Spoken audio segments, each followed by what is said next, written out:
Existem algumas igrejas que os gasofilácios correm até com o povo de tão feio que são. Tem uns gasofilácios que sangue de Jesus tem poder. Além de pequenino, ou seja, falta de fé. Tem pastor que está sonhando em comprar um ginásio da cidade, está pensando em comprar uma quadra, mas com gasofilácio daquele tamanho não vai comprar nem o parafuso do portão daquele lugar que ele está querendo. Então, se eu estou pensando na expectativa de ver toda a minha igreja mobilizada, com o coração generoso, eu tenho que ter um gasofilácio generoso, aberto, né? E, às vezes, alguns gasofilácios até grandes, mas a abertura mal dá para entrar um envelope.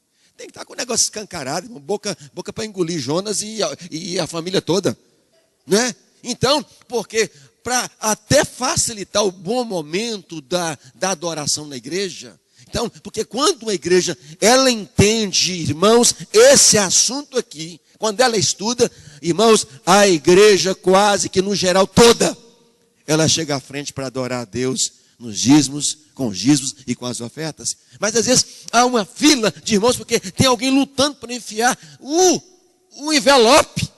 E aquele mês o irmão foi muito abençoado e colocou lá R$1.000 só de nota de 50. Não consegue entrar. Aí ele volta com o dízimo para casa, pronto. Volta, ó, eu entreguei Deus no meu coração, a igreja não contribuiu para isso, eu levei de volta, Deus sabe, vou usar o dízimo.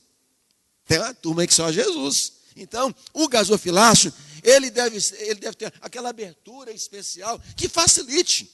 Aliás, eu falo até com os pastores, se puder deixar um gasofilácio, se ele é um gasofilácio, deixe o gasofilácio aberto, que todo mundo pode chegar ao mesmo tempo, tem um do lado, um no meio, outro ao lado, e a igreja chegar e fazer a contribuição que Deus falou ao seu coração. Então, eram 13 gasofilácios que apresentavam 13 tipos de oferta. Aí vem uma pergunta, você me faria, é uma pergunta que eu sempre estudo, vem cá, mas essas 13 ofertas, o povo contribuía? Queridos, eu acredito que, partindo do pressuposto que a oferta é um dom, tem muitas pessoas que só não tiram a roupa e dá porque é vergonhoso. Mas tem gente que tem o prazer de tudo que ela tem, ela quer dividir com as pessoas. Sempre existe alguma pessoa ou outra que ela quer participar. Eu tive algumas ovelhas lá em Vila Velha, no Espírito Santo, que todas as ofertas que eram levantadas na igreja para necessidade específica, elas chegavam junto. E quando não se falava durante o mês sobre a oferta, pastor, não tem nenhuma oferta especial para esse mês, não. É gente carrapato de oferta. Gente que tem prazer de ofertar. Tem, por exemplo, algumas pessoas que não vêm na igreja toda semana porque não pode. Às vezes mora longe, vem uma vez por mês, chega na igreja. E eu me lembro de uma irmã da nossa igreja lá no Rio. Minha sogra falou comigo que ela vinha uma vez por mês e ela chegava, ela falava assim, Lei, a igreja está com algum projeto para ofertas esse mês? Ela disse assim, não. Aí ela, além do dízimo, aí ela colocava lá uma oferta de gratidão para esse mês. Mas se tinha algum projeto, ela queria participar de todos os projetos. Esse tipo de ovelha, ela incentiva o seu líder. Tem gente que está querendo que a igreja entre na rádio. Mas está havendo resistência da igreja. Aí uma pessoa vai lá, pega o envelope e diz, oferta para o programa de rádio. Nem foi fechado contrato nem nada. Mas está acreditando que vai acontecer. O pastor comenta que vai comprar uma área para ampliar o templo. Alguém já colocou no envelope. Eu estou fazendo uma doação pela fé aqui, de uma oferta para começar a campanha daquele terreno. Pessoas que têm um coração aguçado, prazeroso na questão do ofertar. Então, Jesus estava observando na entrada do templo a maneira como as pessoas traziam as ofertas. Então, o primeiro grupo que nós vimos aqui é Jesus viu um povo ofertando a Deus. Deixa eu fazer para você aqui uma pergunta. Você sabe o que significa esse verbo ofertar? Existem algumas palavras que são muito comuns no nosso vocabulário no dia a dia. Mas às vezes quando nós vamos fazer uma pesquisa e pegamos uma palavra ou um verbo e nós vamos para a origem daquela palavra, daquele verbo, nós ficamos assustados com algumas coisas. Nossa língua é muito rica. O português é riquíssimo. Eu peguei esse verbo, ofertar, e eu fui para o dicionário Aurélio. Dicionário não religioso, não evangélico. Fui para o Aurélio. E eu vi lá no Aurélio que o significado de ofertar é presentear alguém voluntariamente. Presentear alguém voluntariamente. E as mães perderam uma boa oportunidade de dizer um amém, porque segundo domingo de maio é o dia das mamães. Você pode dizer para o seu filho, você fique à vontade para me presentear voluntariamente em nome de Jesus. E para que esse discursozinho maroto de dizer, oh, meu filho não precisava. Não, isso é mentira, minha irmã precisa sim. Precisa. Minha mãe falava assim, oh, meu filho, não havia essa necessidade. Importante é você, mas um presentinho junto ajuda. É como as mulheres, né? Não gosto de flores, desde que seja acompanhada com um cartão de crédito dentro ou um cheque assinado em branco. Aceito em nome de Jesus, faço esse esforço, né? Então, veja bem, presentear significa, ofertar significa presentear voluntariamente alguém, e normalmente nós presenteamos alguém que nós gostamos, que nós amamos. Deus nos presenteou voluntariamente tudo que Ele tinha, porque Ele nos amou. João 3,16.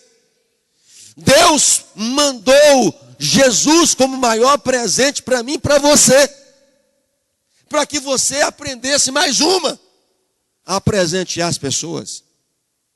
Tem uma turma que o sangue de Jesus tem poder, só gosta de ganhar presente. E ainda cobra, e não dá nada. Meu pai, durante muito tempo, chegava o aniversário dele e falava assim, gente, meus presentes. Ele tinha 9 filhos. Chegava o meu aniversário, presente? Ô meu filho, Deus te abençoe. Um dia eu vou te dar um presentinho.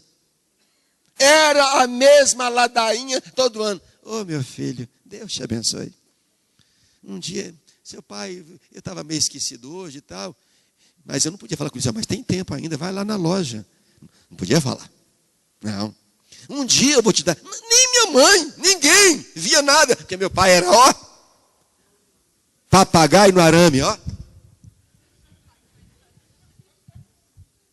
Meu pai não podia jogar peteca, porque não abria a mão para nada. Meu pai não podia cumprimentar alguém na porta da igreja, ó.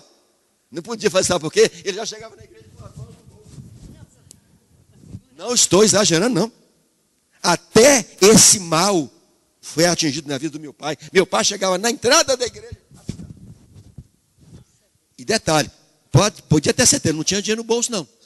Ele não levava dinheiro para a igreja. Porque não sei qual foi o demônio, foi um dos demônios lá do inferno. Deve ser um dos filhos de Mamon. Falou para ele, não leva dinheiro para a igreja, não. E olha que não tinha alguns grupos que ficam assaltando por aí, né? Naquela época não tinha, não. Não tinha. Não leva dinheiro para a igreja, não, que vão, ó, catar o que você tem. Meu pai era assim. Essa síndrome era uma realidade na vida do meu pai. Mas quando você descobre esse prazer de poder abençoar pessoas, naturalmente, é uma pessoa que aprendeu a ofertar em primeiro lugar sua vida a Deus, e com isso essa pessoa tem prazer de sempre que pode, ela oferta voluntariamente e com muita alegria na casa do Senhor. Mas essa questão da oferta, ela não tem sido muito comentada nas igrejas. Sabe por quê? Existem algumas vozes que vêm se levantando dizendo o seguinte: se o crente for um dizimista fiel, não precisa de ofertas. Não existe isso. Isso aí é um ensino contrário à palavra de Deus. Teve um pastor em Brasília que levantou há um tempo atrás e disse: não quero oferta aqui na minha igreja. Deus me revelou, disse ele, que não é para levantar oferta, é só dízimo. Aí colocava-se um gasofilácio lá num cantinho da entrada do templo. Quem quisesse fazer alguma oferta, que fizesse. Mas ele disse, Deus me revelou. Irmãos, esse homem que fez isso, praticamente perdeu a igreja em Brasília. Era uma das maiores igrejas em Brasília. Como é que Deus desrevela? Deus fala e depois Deus muda. Eu velo em cumprir a minha palavra. O que Deus pôs, Deus pôs. Deus não tira nem põe. A Bíblia já está completa. Não, Deus me revelou. Há um outro grupo lá no Espírito Santo que explodiu uma bomba mundialmente agora. Porque o mundo hoje ficou sabendo disso. Manchete nacional. Jornal nacional. E caíram em cima. Uma igreja muito santa lá no Espírito Santo. Você deve saber do que eu estou falando. Eles são muito fechados. Não se envolvem com igreja nenhuma. E há um tempo atrás eu escrevi uma série sobre igreja. Se vocês quiserem, depois entra no meu site e veja lá 2 artigos que eu escrevi. Não, igreja de valor, igreja cara e igreja barata. Quando eu fui escrever sobre igreja barata, o que aconteceu? Esse grupo achou que eu estava falando deles. Porque esse artigo, ele foi para uma revista. E caiu no ouvido daquela igreja que até então era a igreja que mais crescia no estado do Espírito Santo. Muito forte. Só no meu bairro, para vocês terem ideia, no meu bairro tem 4 igrejas dessa. Só no meu bairro. Coisa de 350, 500 metros. Uma igreja da outra. E lá, e eu já tive a oportunidade de algumas vezes, quando eu fui em alguma cidade, eu fui para fazer alguma coisa, não propriamente para um seminário, e eu não gosto de ficar sem igreja. Aí eu procurei lá a minha igreja, não tinha na cidade, tinha essa igreja. Eu entrei lá umas 2 vezes. Lá você não vê oferta. Não tem momento de ofertório, nem dízimo. Aí o pessoal fica animado. Esses avarentos, né? Os avarentos. E fala assim, gente, que igreja boa. Culto rapidinho. Não tem dízimo nem oferta. Propaganda enganosa. Propaganda enganosa. E aí, sabe o que aconteceu? E outra coisa, defendem para todo mundo que não é do grupo, que lá não tem essas contribuições. Mentira. Mentira. Senão queria a receita, como é que faz templos tão rápido daquele jeito? Eu falei, Deus, eu quero me dar a senha. Quero pegar esse Wi-Fi aí, ué. Quero saber como é que constrói templos tão rápidos assim. Queridos, essa igreja foi pega, agora há pouco, 8 pastores. A diretoria principal está na cadeia. Toda. Desvio de 21 milhões. Ué, não pegava dízimo? Não pedia ofertas? E eles sabe que na época eu fui ameaçado? Eu estava, no dia que eu fui ameaçado, eu estava na Europa. Meu celular toca lá em Roma. Era o responsável pela revista. Pastor, estou com um problema sério aqui. O senhor não tem a mínima ideia. Acabei de sair de uma reunião onde tinha 3 juízes, 3 desembargadores, um advogado e mais o meu advogado, que é dessa igreja também, o advogado dele. 3 juízes, vai peitar os 3 juízes, vai peitar os 3 desembargadores, 3 juízes, 3 desembargadores, tudo dessa igreja. O poder judiciário estava na mão dessa igreja até agora, há pouco tempo. Ele falou assim, e eles me colocaram na parede dizendo o seguinte, ou eles têm o direito de resposta quanto ao artigo que o senhor escreveu, ou eles vão entrar com a liminar para que a revista não saia em dezembro, que é o mês que mais sai a revista.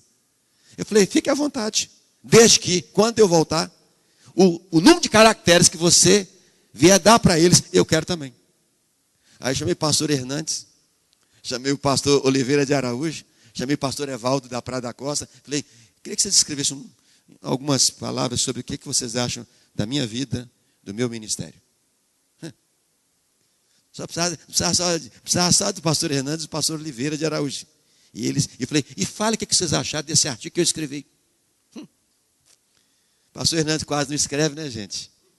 Ele quase não escreve. E ele fez um texto lindo lá, pequeno, falando sobre a minha pessoa, nossa amizade e sobre o ministério que Deus tem confiado nas minhas mãos. Pastor Oliveira, de modo geral, de uma maneira geral. E também falando sobre o texto que eu havia escrito. Mas o que eu fiz? Aí, o advogado deles lá escreveu um texto. Olha o texto, o tema da contestação daquele advogado. Igreja Barata 1. Porque ele imaginava que eu fosse... Mas ele não achava que talvez eu fosse responder. Eu fosse ficar com medo. Mas caso eu viesse a responder, ele entraria com Igreja Barata 2. Só que ele escreveu, não citou a Bíblia, não tem Bíblia na contestação. E eu fui e entrei, só soquei Bíblia. E eu peguei aquela frase de Martinho Lutero, que iniciou a reforma: revendo a minha consciência, não pude ficar calado. E eu tenho que abrir minha boca. Quero dizer o que a Bíblia pensa sobre dízimos. E eu, citando o versículo. O que a Bíblia diz sobre ofertas? Pá. E mandei. Responderam? E sabe qual era o assunto que estava em maior evidência numa FM, lá no estado do Espírito Santo? Não era o assunto do Papa, não era o assunto do presidente Lula, não era o assunto dos escândalos, era o artigo Igreja Barata 1. E soltaram esse assunto numa FM e colocava lá os 10 assuntos em maior destaque. E o líder pegou aquele artigo, fez 5.000 cópias e colocou no mão da liderança dele, todinha a principal liderança no estado, para que a coisa fosse fomentada. Sabe o que Deus fez? Deus cravou com a palavra dele o silêncio. Deus calou os insensatos. E esse povo que estava brincando com coisa séria, a liderança está toda presa. A igreja, frangalhos. Fico triste por isso. Triste. Muito embora coisas lá que nós não concordamos, mas tem gente séria lá. Isso respinga na gente. Qualquer grupo aí que trata esse assunto de forma desonesta, imoral, atinge a nós. E diz: olha lá, a sua igreja, é o dízimo lá, tá vendo? Olha o desvio lá, não entrega não. É aí onde a igreja tem que estar calçada na palavra. E você dizer: eu contribuo na igreja com o dízimo, não é porque eu sou obrigado a fazer isso, é porque está na palavra, e eu amo obedecer a palavra, e ninguém vai tirar isso de mim. Eu oferto com prazer, com alegria, porque Jesus se ofertou voluntariamente a mim e para a igreja. Então, você tem que estar calçado. Eu vou saber lá do pastor como é que eu respondo essa pergunta. Irmãos, escândalo sempre aconteceu na história.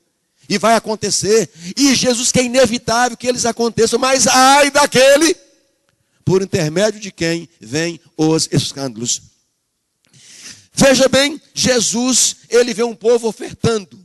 Ofertar significa presentear voluntariamente. Quando a igreja te dá a oportunidade, domingo de manhã, domingo à noite, se no meio da semana, vocês têm a oportunidade de também fazer ofertório. E deixa eu falar aqui uma coisa, acho isso muito interessante. É uma opinião minha. Há pessoas que vêm na igreja no meio de semana e não vêm domingo. Então, porque a pessoa não pode vir no domingo, ela vai deixar de ofertar a Deus. Porque a igreja só faz o ofertório domingo de manhã, domingo à noite. Há algumas igrejas raras, mas só faz o ofertório uma vez por mês. No dia em que é entregue os dízimos. Onde é que está isso escrito? Se o ofertar é um ato de adoração, se nós adoramos a Deus com a palavra lida e com cânticos no meio de semana, por que não ofertar também?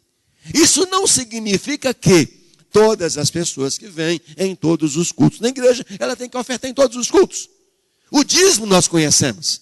O dízimo, no final do mês, quem recebe no final do mês, separa a 10ª parte de tudo que você ganhou. Nós tratamos muito bem essa questão ontem. Vou dar uma pincelada sobre isso hoje.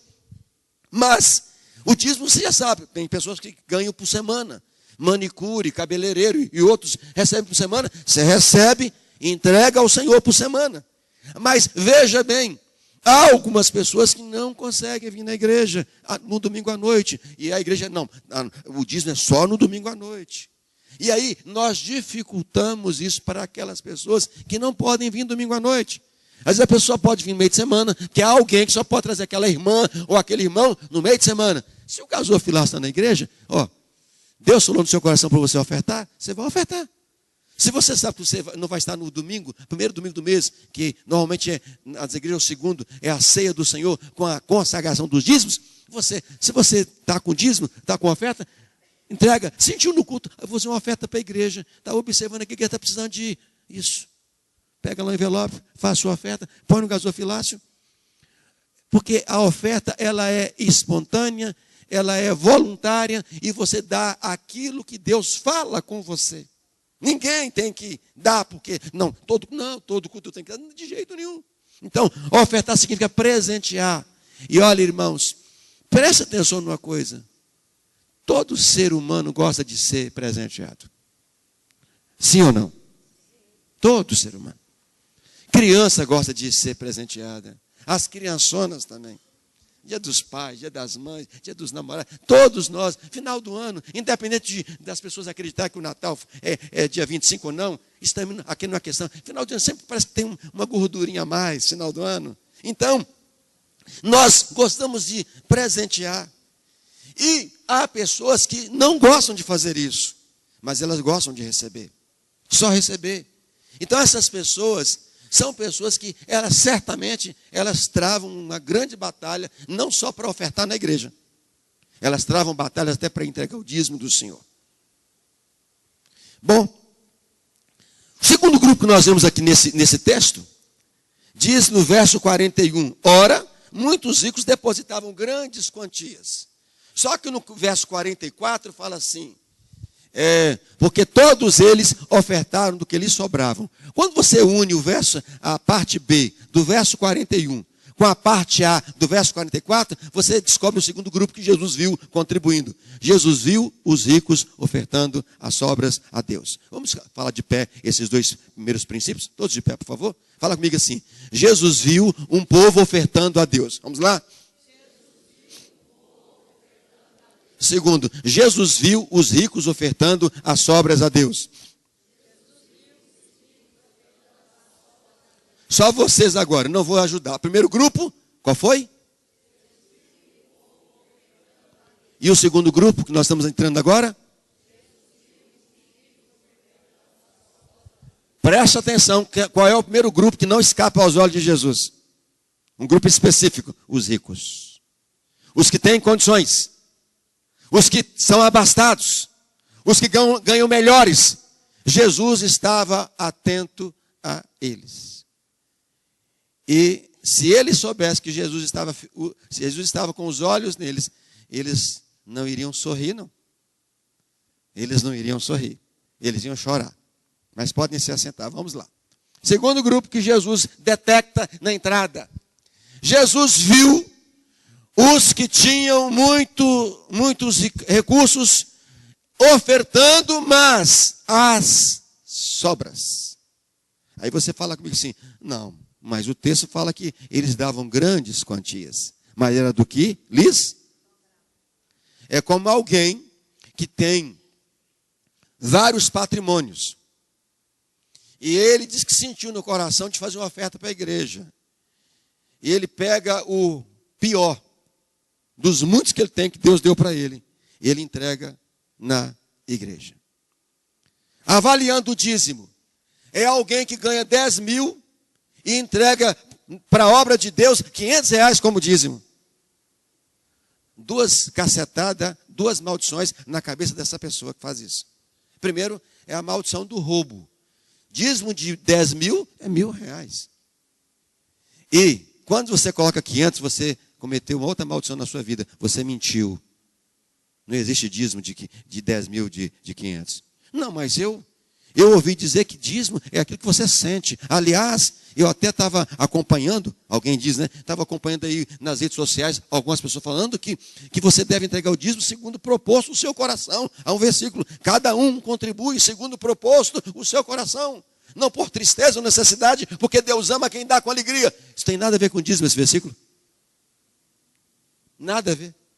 Pega o contexto desse texto, quando Paulo está dando essa orientação, e você está falando de oferta. Quando você vai ofertar, Senhor, o que é que o Senhor quer que eu oferte para a tua casa este mês? Cada um contribua, é pessoal. Segundo proposto no seu coração, não por tristeza ou por qualquer necessidade, porque Deus ama a quem dá, ao verbo dar, porque Deus amou que deu. Deus não deu dízimo lá em João 3,16. Deus ofertou. Deus ama a quem dá. Se você usar esse versículo para dízimo, você está usando um texto totalmente fora do contexto para arranjar um pretexto para a sua própria vida. Ali está falando de oferta. Agora, quando se trata de dízimo, Deus abençoou você está ganhando aí bem. É um juiz, está ganhando 20, 25 mil. 10% do que você recebe pertence ao Senhor. Se você pega um envelope e escreve algo totalmente contrário, você está dando sobras para Deus. Você está dando qualquer coisa para Deus. Não sei quantos assistiram a entrevista que foi feita com o Ratinho há um tempo atrás. A Maria Gabriela fez uma entrevista a ele sobre o dízimo. Porque ele estava trabalhando na época na Record. E na Record tem lá os bispos lá daquela igreja. E estava discipulando o Ratinho sobre o dízimo. Aí ela chegou para ele e falou assim: Ratinho,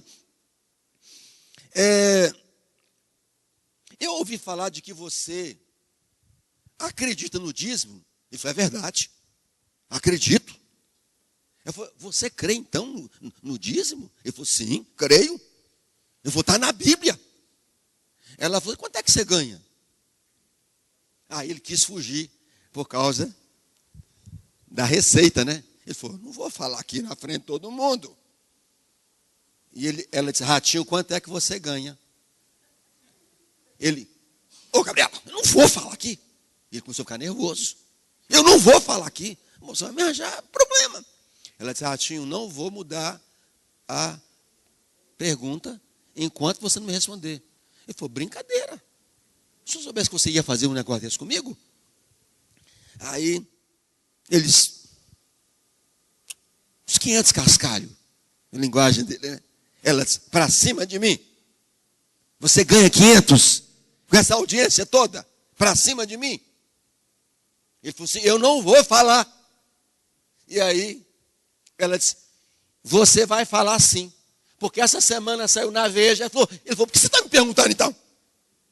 Ele falou: então, mas além daquilo ali que você falou na Veja, tem mais isso, tem mais isso. E ele ficou chateado. Porque na verdade ninguém gosta de falar de suas intimidades. Tem as pessoas que têm uma falta de senso, né? Você tem cara que ganha uns...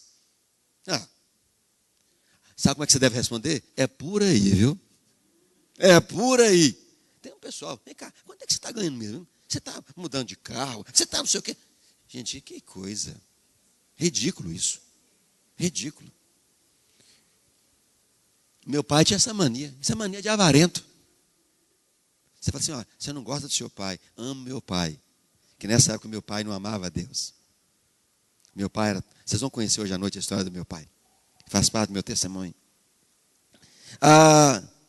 Ela disse: então você ganha por baixo isso. Ele falou: você está dizendo? Aí ela vem com essa pergunta para cima dele: Ratinho, você entrega o dízimo do que você ganha? Ele: bom, acreditar no dízimo é um negócio. Devolver o dízimo é outra coisa. Sabe por que esse silêncio aqui? É porque há pessoas que acreditam no dízimo sim, mas não devolvem. Parte da igreja. Tem gente que não está na Bíblia, acredito. Mas devolver é outra história. Ainda mais quando se fala que tem que devolver o dízimo de tudo que se ganha.